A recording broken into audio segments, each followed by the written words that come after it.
What is up, everybody? Welcome back to another episode of Talk of the Tundra, your Green Bay Packers podcast for the Eurostep Podcast Network and the Blue Wire family. As always, I am your host, Numac, coming to you after another Packers win, the first Packers win of the season over the Bengals in the preseason. But joining me, as always, to talk about that 90-man roster W is my co-host, Jordan Tresky. Jordan, how you doing, buddy? Doing well. The first of many Packers wins this year. I'm counting, like 25 wins, zero losses. Okay. That's three preseason games, 17. Actually, I think I screwed up my count. Screwed up my count. No one. Oh, it's over. No one said we're math whizzes. Not no one at all. No, especially after sleep deprived weekend. That's right, for the both of us. But I can tell you, it doesn't take a math degree to tell you that 36 beats 19 as the Packers beat the Bengals on Friday night in Cincinnati, wrapping up their extended week there with their joint practices they had, I believe, Tuesday through Thursday-ish time. I think it was just two Yeah. practices. But regardless, they spent the weekend in Cincinnati prior to the game. They'll play host to the Patriots, doing the same thing, I believe, this coming week, if I'm not mistaken. Yep. At which point they'll play another game this coming Friday. So, but let's get into the game a little bit. 36-19 wasn't ever like that close, and like vibes wise, the Bengals took the lead right before halftime, and then the Packers, I believe, took it back. Uh, Packers retook. Yeah. You're right. You're right. Yeah, right This is before the Clifford halftime. interception. Right, right, Packers right. came back. Yeah, got the kick. Yep. But all's well. The Packers starters played. They played two drives, I believe, and then against the Bengals not starters. I don't think I Yes. saw anybody on offense or defense that was really in there that's going to be starting for them. No. I think the Not most by a long shot. no, the most notable offensive player I saw for them was Chris Evans, their starting running back, who's currently fighting for his job against rookie Chase Brown. Mixon? Mixon? Mixon's their starter. Yep. Oh, Chris yeah, Chris yes, Evans yes. is fighting for the. Starter for the Oh night. There we yes, my go. apologies. Yeah, Yes. Yeah. Chris Evans was their starter for the night. He is fighting for the backup spot behind Joe Mixon with That's- Chase Brown, who is pretty highly regarded from the Bengals yeah. point of view. They said a stat during the game on the NFL Network broadcast that I believe only behind Bijan Robinson was Chase Brown's number of missed tackles in the college football last year. So pretty good company to be around.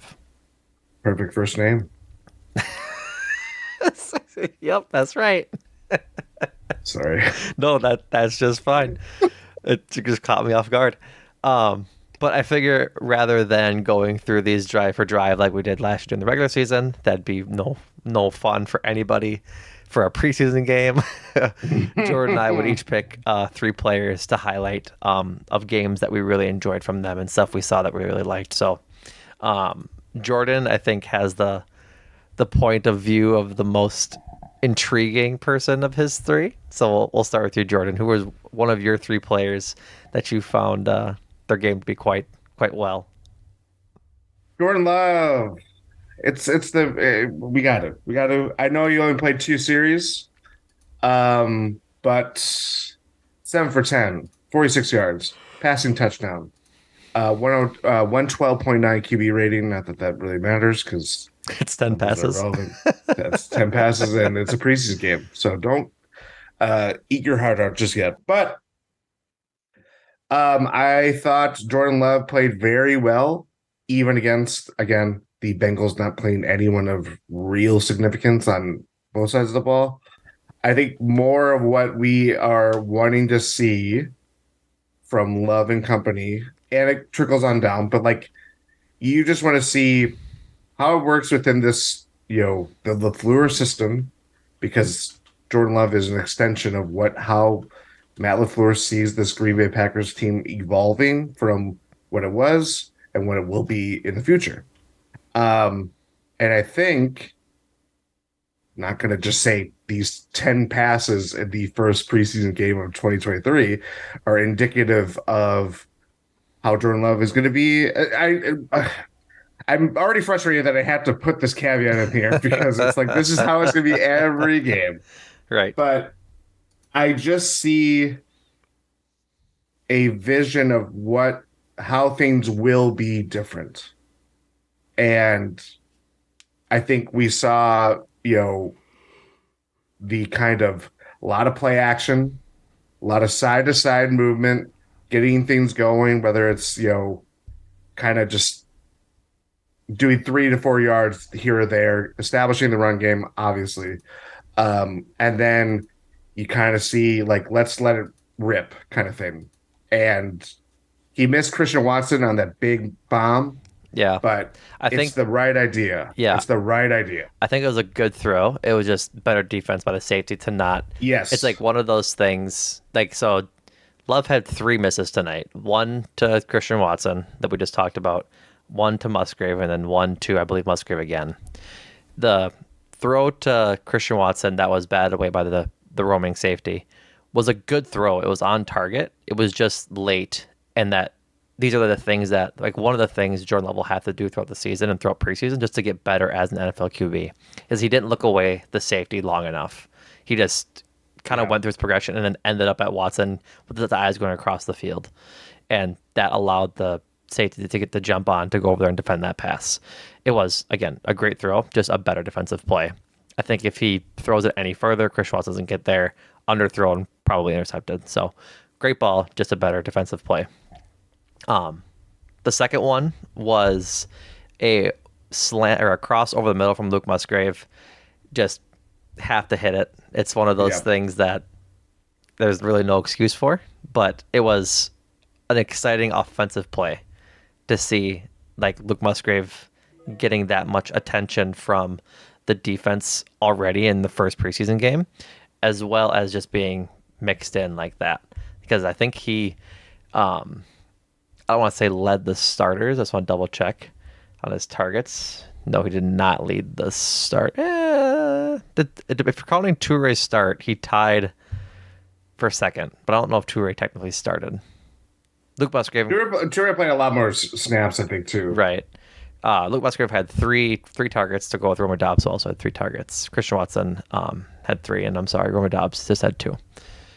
Regardless, they're clearly using Luke Musgrave as for his last miss was a miss to Musgrave short on a screen pass where the end, either the end or the edge rusher, jumped up and swatted the ball away as Love Yeah. tried to kind of sidearm it through the tiniest of windows to get it to Luke Musgrave, who, if he catches it and it gets there, is probably going for a touchdown. He had a couple of O-linemen out in front of him at like the 40-yard line, and he was gone. Like, he was going to go for six. And so it's those little things that he has to do, but overall, I agree. I really liked the game he played. He had a couple nice throws, particularly to touchdown to Romeo Dobbs, that was just lofted up there and let Romeo go get it. And that's what he did. Yeah, I thought again, both passes to Dobbs, obviously the touchdown being the biggest one, but you just saw a very poised, confident quarterback playing Mm-hmm. and leading the offense, which, he's going to serve different roles to how, depending on game state, depending on how, what's available to him and all that stuff. But like, yeah, I just thought, I don't. I think that this is kind of the template for how the next couple of preseason games will be. I know there's been a lot of talk of, they want to get him as much as they can or get as many reps as they can for him Mm-hmm. going in the start of the season. And there's obviously just been a lot of chatter of Jordan Love discourse because that's really what's going to follow until he proves himself as the heir apparent on the field in that sense. Right. But like, I just think if we start from like these little expectations and how things are going to be different from how LaFleur and company want to operate, Yep. I think Jordan Love is being set up for success in that way. And it's a matter of just seeing the pieces come together. And the thing too is that, again, we saw a lot of first team players playing against second stringers or Right. beyond. Right. Exactly. But the offensive line really made things very easy for Jordan Love to kind of pull the strings, try to make passes that, were there. And, it was two drives, but it was largely a successful two drives, I would say, from his, you know, individual performance. Right. Rob Domboski reporting that he had no pressures in his 10 pass attempts. So as you pointed out, O line played very well for Jordan Love, and I think just well for the team in general. I'm trying to find my tab quickly, but it doesn't. Only Alex McGaw took a sack. Magoo, not McGaw, took a sack late in the fourth quarter. Yeah. So at that point, Was the fumble? I think it Was that was. one? Yeah. At that point, it's kind of a wash with the caliber of players you're playing. But yeah, Yeah. good pockets all night for both Jordan Love and Sean Clifford, who we'll talk about in a little bit. But we will see Jordan Love again. Rob Novosky also reporting that LaFleur says that Jordan Love will likely see more preseason action. So I'd imagine, kind of like you said, they're going to give him as much run as they possibly can ahead of the season opener against the Bears, which is less than a month away now. Yes. Oh yeah. Transitioning quickly into my one of my three players is Luke Musgrave. We talked about him a little bit already, but they really got him involved early in the drives he was playing. I felt like I saw him on the field a whole bunch, whether it was blocking or receiving, and you can tell that I think he's going to be a featured part of this offense. It'd be different if it was like Sean Clifford throwing to him, and it wasn't the first team offense out there. But no, this was the ones out there playing against the Bengals two or more, like you had said. But he was out there for a lot of snaps. Like I didn't see much of Josiah DeGuara, who might have been not playing. I think he's still hurt. He did get hurt during camp. Yeah, which makes sense Um, then if he's hurt, then obviously Musgrave would be starting. But in his time that he had, he really impressed me. Like he only had one catch for 8 yards, but in the snaps that I watched, he was out there blocking. He was really getting free on these routes. Like the one we mentioned that Jordan Love missed him over the middle. He was wide open, wide mhm. open. And there's a couple other routes that were opened up. I think it was one to Toure, if I'm not mistaken. Oh yeah. That Love threw that Musgrave just had a lot of gravity towards them already, and it's the week one of the preseason that kind of freed up Toure a little bit. But regardless, I think it's going to be a fun season to watch him progress. I'm hoping that he is sort of the exception to the rule of rookie tight ends not really showing out the rookie years, because I think he could be a pretty big part of this offense and could be a featured part of this offense, sort of in that Josiah DeGuara role that we've seen in camp so far, which is that safety valve role, kind of that trusted player that Jordan Love and the other QBs want to throw to in camp so far. Seeing that transfer to the regular season could be really exciting and really huge for the Packers offense going forward. I got for this from Rob Demovsky. This is the snap counts Thank you. of every Packer player. I was just going to look those up. Are you ready to see how close this was for all the tight ends? I'm guessing it was pretty close. 20 snaps for Austin Allen, who is not on the 53-man roster fighting for a job. 20 for Tucker Kraft. 19 for Luke Musgrave. 15 for Tyler Davis, which might have been more if he had not gotten hurt. Yeah, tore his ACL, So which is sad. very sad. And considering DeGuara has been nagged by, I think it's a calf injury. Yeah, because he missed family night too. I think he I did. think, Yeah. yeah. So this has been lingering on for a little bit. That's not safeties, two tight ends that the Packers are now down Mm-hmm. from their 90 man. That for a position that it was so obviously green and has two high profile draft picks on it. Mm-hmm. Now you're expecting a little bit more from them, and God willing they don't get hurt either, Right. because that'd Exactly. be sad. It would. But looking on Spotrac, I was looking earlier at his contract just to see what it looked like if he. It is confirmed he tore his ACL and will miss the season. whoever their sources are, is that a move to IR is expected soon. The Packers have unlimited IR spots, as is the nature of the NFL, but they can only activate, I believe it's 8 guys from the IR to play again Mm. during the season. So maybe late in the year if he comes back, but I For sincerely that doubt it. Super Bowl Yeah, push. exactly. So, but likely just going on IR for the year, and that'll be that for Tyler Davis.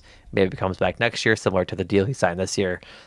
I wouldn't really expect it, considering they just invested in 2 tight ends in the draft and would have possibly another year Josiah DeGuara to invest into. And then at that point, do you really need? They might bring him back as like a camp thing, see if he can beat out DeGuara Yeah. again. But I wouldn't expect anything from much from in the future for Tyler Davis, sadly. Mm.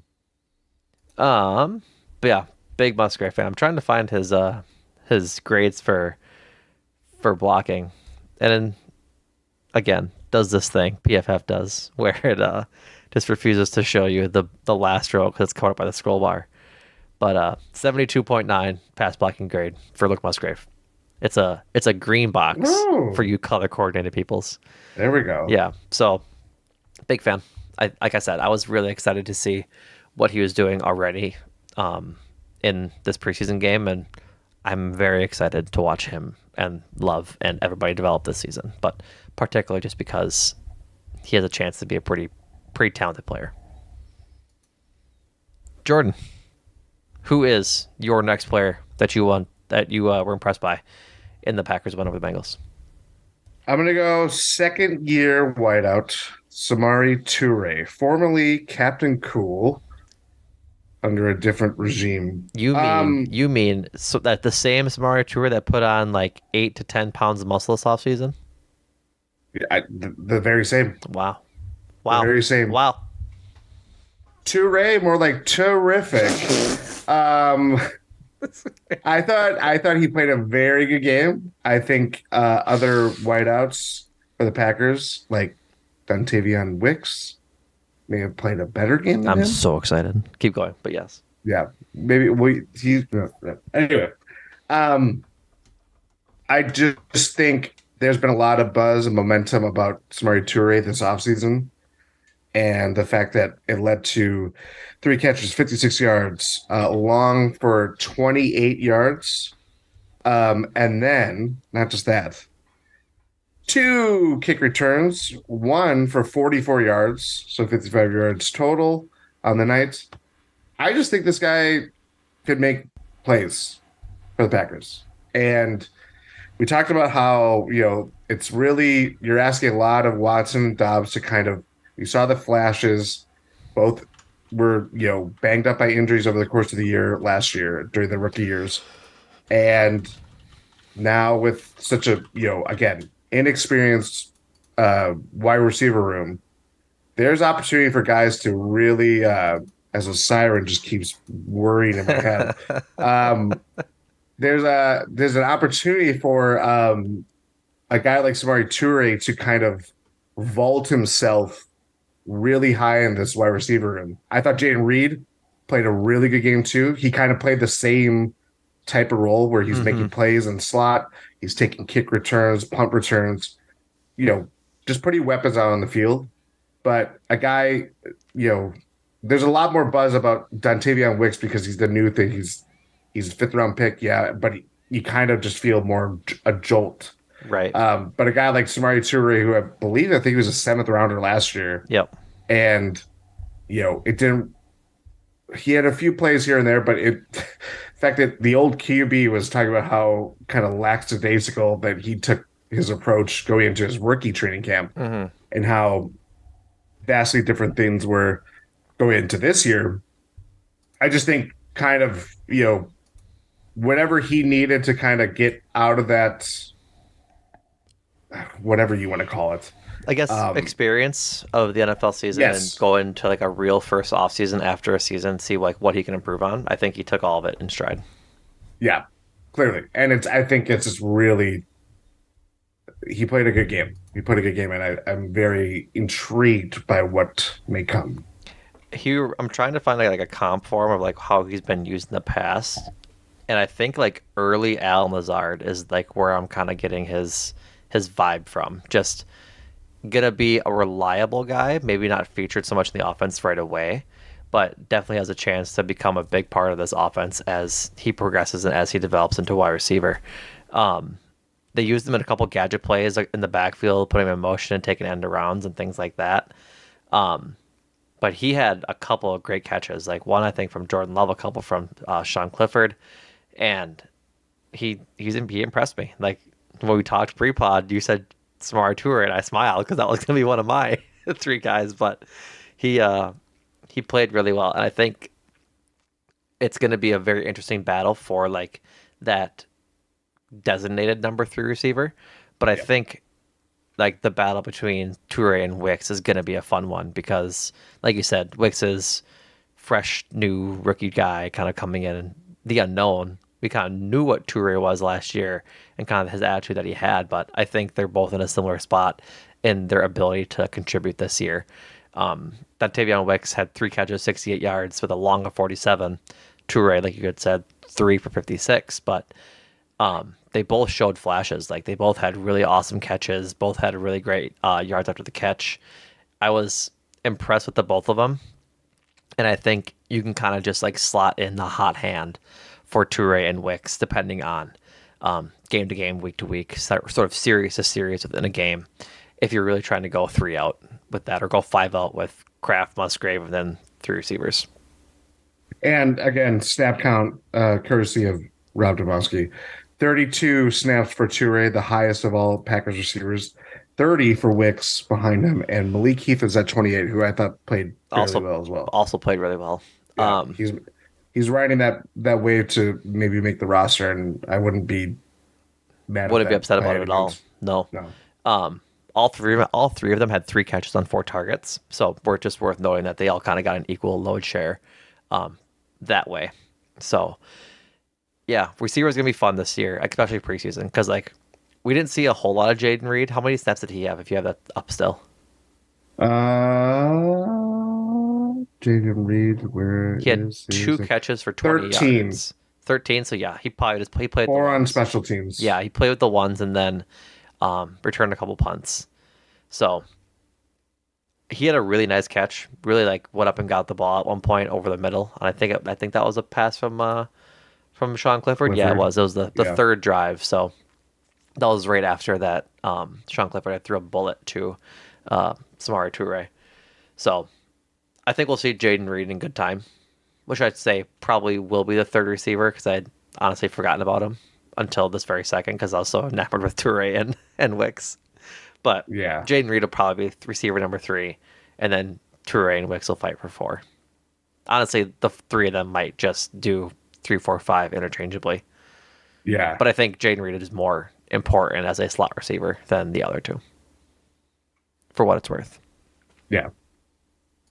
I suppose we said his name enough. I ought to just talk about him and and as my second player of my 3 that impressed me. Sean Clifford, dog. Woof Woof. woof. More like a big red dog. God damn. 20 for 26, 208 yards, a touchdown, and 2 interceptions. The first interception was horrendous. Don't get me wrong. I do not blame him. Yeah, he had a man in his face. I think it was Sean Ryan got absolutely lit lit up. up. He did. Lit up. He got, I have it in my notes here on the, wherever it was, but, yeah, I remember looking at it and being like, oofda, Sean Ryan. Like that is not the, the way you want to get He got beat. lit up like he was trying to get a Popeye sandwich during the great summer of I 2019. don't know. Remember that? I do remember that, but I don't remember why that has. There are people like just like booking it for a Oh, I Popeye see what you're sandwich. saying. Yeah, yeah, yeah, Yeah. yeah. Um, but yeah, absolutely blown up. Man in his face. Has to throw off his back foot. Pick six. Just an Yeah. overall ugly play in general, which I think is like again why he's a rookie and things like that. But man, he had. This is gonna be, and I understand this is a very out there comparison. Very out there. The way he was slinging it and the windows he was fitting it in, along with the decision making, Brett Favre. He reminded me so much of just like stepping into his throws and getting everything behind them that he could. There wasn't a lot of loft on any of his throws. No, It it was was just like, darts, yeah. darts, and they were really good throws. Like he had an absolute missile to Dontavion Wicks that fit into like a small window between two defenders.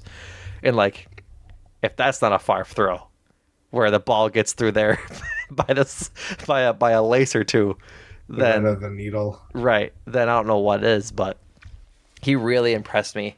Played most of the first quarter, second, and third quarters. So he had the longest run out of any of the quarterbacks that we saw. Alex Magoo ended up not throwing a pass, instead just had one fumble and then took a couple of knees in the fourth quarter. But yeah, Sean Clifford got a lot of run and really impressed me with some of his throws. He played really well. 47 snaps for him. I believe that is the third highest on the team. If I'm doing no, it's not. So disregard that, but it's still high. To your point, I thought again, you look at the two interceptions, both of them I don't really fault.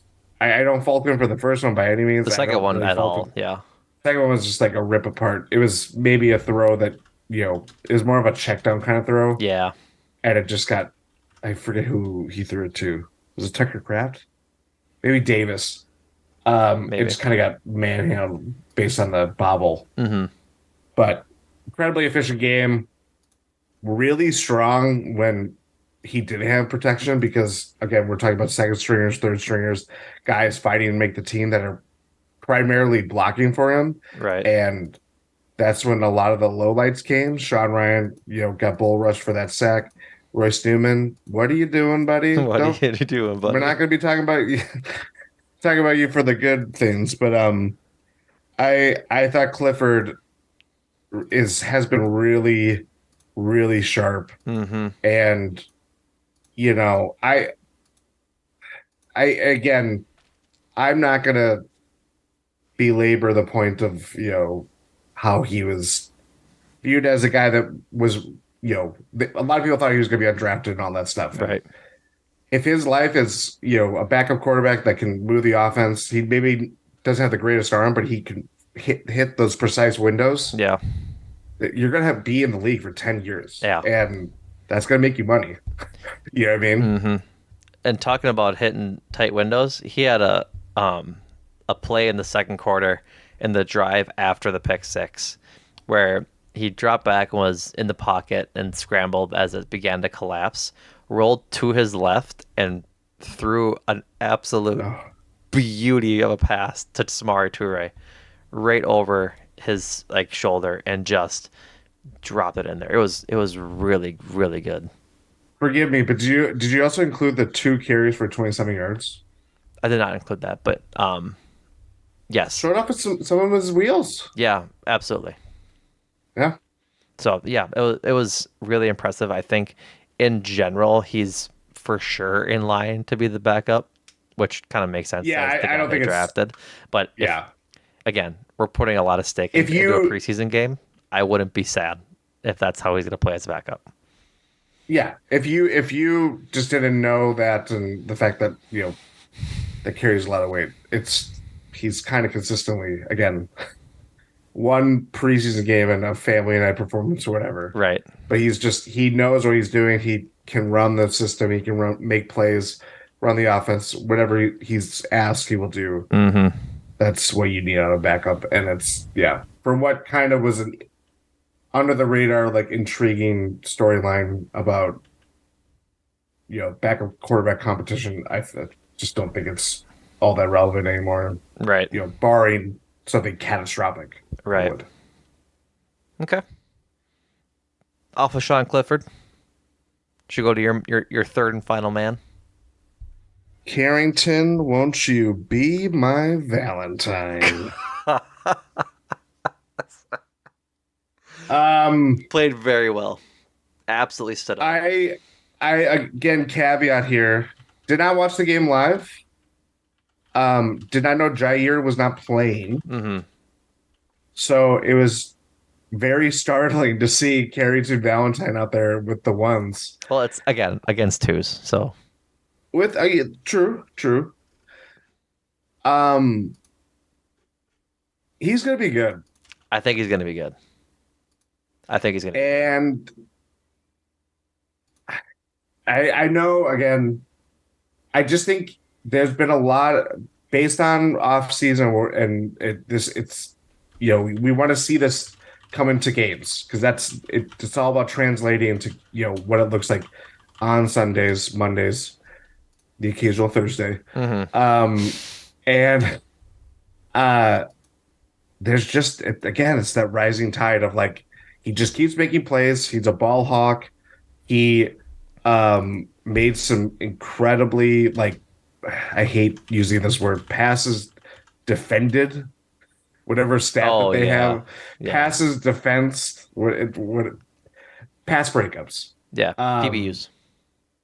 um, I just thought he was all over the ball again against some second stringers, but there was a couple Bengals wide receivers that they were kind of counting on to be in bigger roles going into this year Hmm. that he really just held his own and just kind of shut him down. Yeah. He made an incredibly big play on Chase Brown after Lucas Van Ness was kind of chasing him down, was a little bit out of his uh, I guess area to finish at home, and then all of a sudden you just see Carrington Valentine just take a tackle for a loss. He had four tackles, all of them solo, one tackle for a loss, that aforementioned run, and three. Actually, sorry, I just did what I care. That was Corey Ballantyne. That is not. This is PSA, everybody. Carrington Valentine and Corey Ballantyne. Okay. So Carrington Valentine had four tackles, all of them solo, and three pass breakups. He did pretty good. He did pretty good. Um, Last year at Kentucky, Carrington Valentine had led his team in passes defended. I have always called them pass deflections. Yeah, Like same. that's what I've always called them. But yeah, he had 9 last year in I couldn't tell how many games, doesn't tell me immediately, but um yeah, he played very well. I don't really know how or why he dropped to the 7th round. I think the big rap, from what I remember reading at the time, is that even though he had those stats, he did not have a lot of high interceptions. I think he had maybe two I think at he had Kentucky. 1 last year.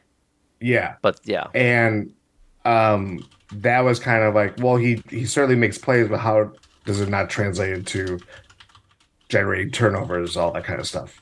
And I don't know. I'm not a football expert by any means, but if you see a guy making plays as much as he has made plays, and he certainly fits the bill athletically, and just I don't know, Right. they have something in him.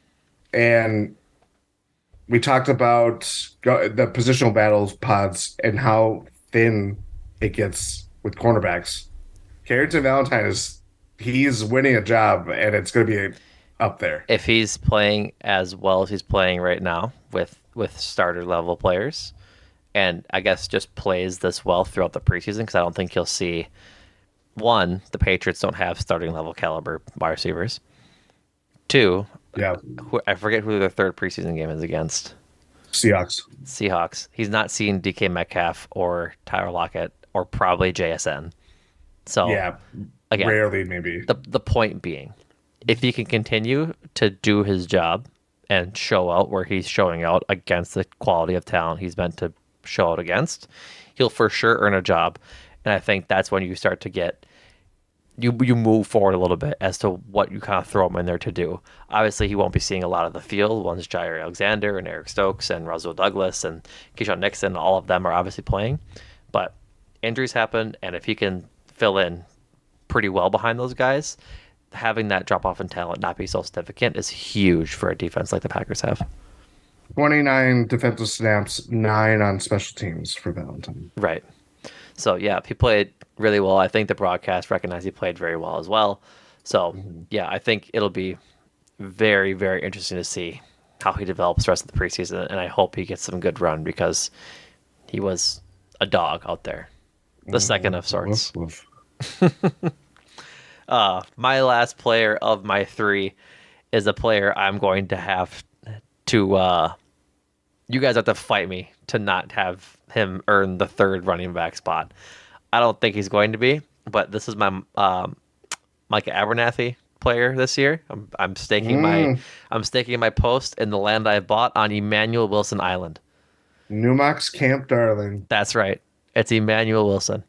I saw him in practice when I went to training camp a few weeks ago. Did very well. Saw some great catches on Twitter from training camp videos that he was doing. A lot of hard running. Big box score. Led mostly by the 80-yard touchdown in the fourth quarter that he had, but 6 carries, 111 yards for 2 touchdowns. He didn't have any receiving targets, so that's just fine. But man, oh man, watching him speed down that sideline was fast, and it wasn't even like Yeah. it was super special, but it was like he did what he needed to do. The inside bump wasn't there, so he went outside and then just took off. Like it was just exciting to watch. I think he's for what it's worth. I'm going away from Emmanuel Wilson a little bit. Tyler Goodson got hurt. He was seen in a sling at practice today, Sunday. But then I really wasn't intrigued by Patrick Taylor. I just I'm not really with it. I understand he has a lot of special teams use, which means he's probably going to be on the team because Packers need special teams help and this, that, and the other. But I was talking to our good friend Tommy in the Discord, who is saying how Patrick Taylor. Also, side note, sorry, before I forget, join the Discord, GSPN.info. It's a lot of fun in there. We're talking Packers, Bucks, and Brewers, and and Milwaukee Pro Soccer very soon, very soon. Any who's will be. Tommy mentions that Patrick Taylor's like McDonald's. It's not the best. You know what you're gonna get. I came up with a better metaphor, in my opinion, that Patrick Taylor is Subway. You, all the ingredients are there, and if they're the best of those ingredients, he's gonna be a really special running back. But they're not. They're like the lowest grade level of ingredients to where you think that the sandwich you've created that you developed is really good. And then you put it into action, you see in the field, you put it in your mouth. It's just underwhelming. Like I didn't really see it. He had a touchdown, and he had like a couple nice runs. But other than that, man, I really wasn't intrigued. I apologize. He did not have a touchdown, but he had 6 carries for 19 yards and a long of 13. And Jordan, while I talk, if you could find his step, kind of appreciate it. But I got up well, how many steps did he play? 23. Is that the most amongst running backs? Yeah, yeah, by quite a margin. I just Emmanuel Wilson was at 15. I just really wasn't impressed. Like we kind of know the jig that we have with Patrick Taylor, and I'm kind of ready to get off the ride. And I just like I think I remember correctly. You guys can go get receipts if you really want to. I think I was team Goodson last year over Patrick Taylor, and I think I'm for sure Goodson over Taylor this year if that's the way I decide to go. But I really like Emmanuel Wilson, man. Like I know he's not gonna see a lot of run between AJ Dillon and Aaron Jones, but I think he's got something special that they really shouldn't just let go away onto the practice squad. Because as with Micah Abernathy last year, they didn't keep him, kept him on the practice squad, and then get sniped off of the Packers practice squad late in the season by the Atlanta Falcons. Man, would they have loved to have Micah Abernathy in camp right now? Like between Darnell Savage and Jonathan Owens and insert brevy of safeties here, Various more. like it's kind of grim. I didn't think the safeties played all that well. It's hard to watch them, obviously. I tried watching the All 22 on them. They I don't have it up for preseason games, unfortunately. But I think it was Jonathan Owens who had let up a pretty big play. I think in the second or third quarter, just on a soft coverage. One rant note: if Joel Berry keeps giving cushion to second and third string receivers in the preseason, I'm gonna go nuts. I don't know what play it was, but I think you're going nuts. I think it was Corey Ballantine Yeah. who Mhm. had I think it was him or it might have been a different safety in coverage, but they gave him 10 yards off the line of scrimmage. He runs a 9-yard curl route and catches the ball for almost a first down. It's like, what are we doing? Alas. Oh, Joe Barry. The point being, coming back to Manuel Wilson, is that I think they have something really special. And with AJ Dillon's contract year coming up and with the contract situation with Aaron Jones ever evolving, obviously he took a massive pay cut in the offseason to save the Packers, that having a back that's seemingly like Emmanuel Wilson, what he could develop to be, might be prudent to have on the roster versus just sticking him on the practice squad. Running backs in today's economy, NFL economy, dime a dozen. It kind of seems like no one's really wanted to pay them. So, is he a likely candidate to get signed off the practice squad? I'm not really sure. Probably not. But that's not necessarily the risk I'm willing to take at the moment. Um, Agreed. I think this is it, it's relevant to where the Packers are now because this is not a 2023 decision. It's really a 2024 decision. Exactly. And how we're talking about a position like running back that it's locked in. It's one of the most locked in rooms in the roster. Um, to have it come down to, well, what is the value of this position when you're judging from a special teams thing? Mm-hmm. It's like, no, you gotta keep the eye on the prize because you just never know when you're going to need running backs and guys that can make plays like Emmanuel Wilson, Tyler Goodson too. Before he got hurt, he was doing really well. He returning kicks too. Like he does have value that doesn't necessarily mean, hey, you're going to be on the kicking unit, go run as fast, be a gunner or do some protection, on special teams and stuff like that. Mm-hmm. I Exactly. just think just focus on what you see on the field, what these guys can do, rather than like, you know, as much as you want to put out the best special teams units out there, it's about just seeing what these guys can possibly offer of value when you might need it. Because it's no different than how we talk about quarterbacks. Like the worst time to look for a quarterback is when you actually need This is when one. you need one. Yeah. Say, Yeah. I agree with that's a great point about running backs. Like they I, It, go ahead. it's super fickle in It's that way. really fickle in that a lot Not of the Luke. NFL, not Luke, and that a lot of the NFL doesn't want to pay them. But if you don't have a good one, you don't. It's blatantly obvious. And yeah, this it, yeah. It's a bigger discussion because everything is so based on RPOs, play actions, and all that stuff Right. that the running game is so essential to passing. Yep. But It's also teams, you have the good running back to run the play actions, and that's a big part of Matt LaFleur's offense. Like you have to be afraid of the run to set up Jordan Love to take that shot. yes, and I thought the AJ Dillon's cameo was actually pretty good again Yep. against second stringers, but um, yeah, I just think see a guy that made such an effortless run and score a couple touchdowns too in quite a memorable preseason game and all the stuff coming out after the game about it was 14 years since he lost his dad and all that stuff. It was a special night for him, and hopefully, it kind of you know, it's not like we won't look at Emmanuel Wilson as a guy that's early camp cut. He certainly has passed the first round of cuts Yeah. uh, by and large before we know, but. If he keeps keeping his name in that conversation, perhaps Packers will do something with third running back because Lou Nichols has been out for a while. Tyler Goodson, hopefully, he can come back soon, but that's another thing to consider. Yep. And then you have Patrick Taylor too. So, yeah, if you keep making plays, then you might make the roster by the end of it. Right. For what it's worth, just in case you forgot or didn't know, only one cut for the team this year. They go straight from 90 to 53. There's no That's not. that it used to be a rule, Oh, and I it might be new this year. But I was thinking like Madden.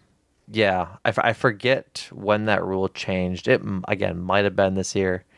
But yeah, there's only one cut. They go straight from 90 to 53. Yeah. So we'll be seeing more of Emmanuel Wilson for sure. Anything else you want to talk about? I think Devontae Wyatt had a good game. He had some pressure. He didn't get home at all. But he had a couple pressures that I saw. Lucas Van Ness didn't really do too much. He was around. He was kind of just like flying all over the place. I saw him kind of get beat on an inside move where the back bounced outside and gave up a big run that way. That might, again, just might be developmental that we got to kind of let him know that that's his job is to maintain that edge for runs just like that. So I thought he played okay to well, but not like bad. Anders Carlson, Man, what was he, 3 for 5 on extra points that had made a three for field five, goal? missing the last two, both wide right, as has been kind of the theme But of his yeah, misses. they weren't close neither. They were in another zip code. Yeah. So it's so weird. Like that's I think it's just the nature of kickers is that his 3 extra points looked very well that he made. One of them was kind of near the post, but nothing to worry about. And his field goal from 45 was down the middle.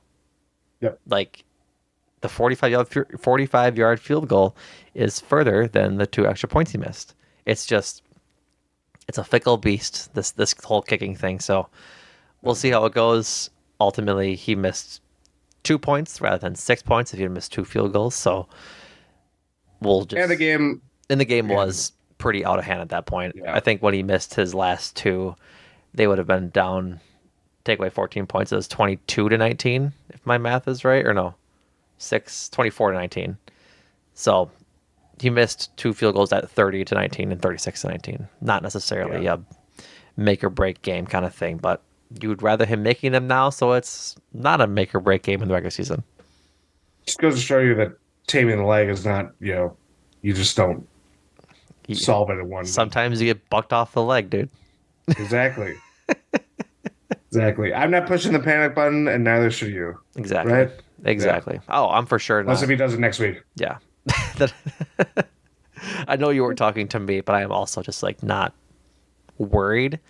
because again, this year is gravy, and if he's bad for a year, I'm guessing they won't bring him back, and we'll figure out something to do next year. So, all in all, I think unless things go like catastrophic in practice, we're just on the Anders Carlson ride for the season, which makes sense because his brother before being a pretty standout kicker in the NFL was the same way, maddeningly inconsistent.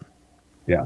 So I'm trying to think. There's anybody else we missed? Ooh, Brenton Cox Jr. played well. Had a big pass deflection that led to an interception. I think he's carving out a good role for himself. We'll see how that goes in the future preseason games. Trying to see. I liked Shamar John Charles's play. He had a couple of Had to, yeah.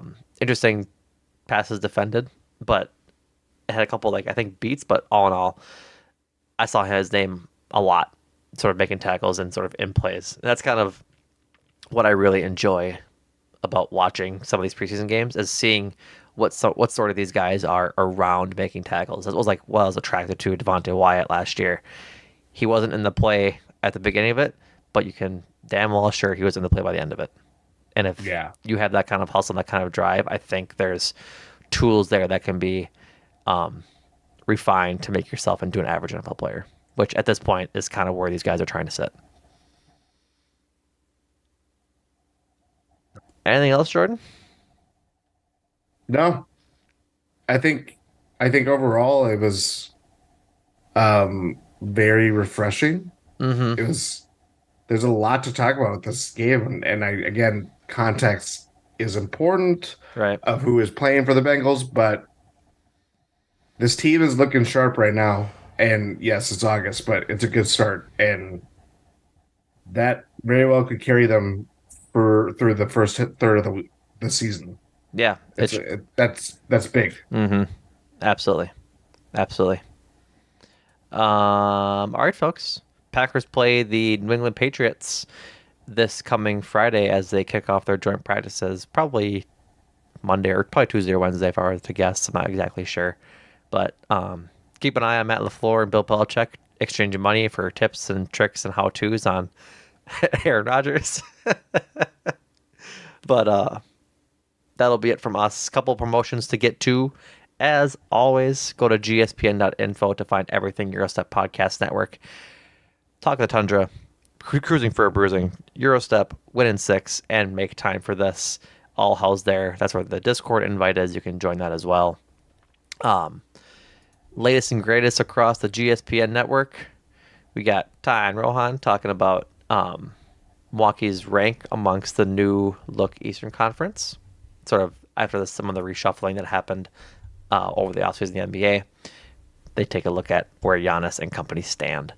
The Brewers today completed their sweep of the Chicago White Sox, and you can bet your behinds that Andrew Snyder and Adam McGee will be talking about that sweep in the Cruising for a Bruising feed Monday morning when that podcast hits. So go check that out. Brewers currently in first place as they head to LA to hopefully have a good series against them so they can keep their lead in the AL Central.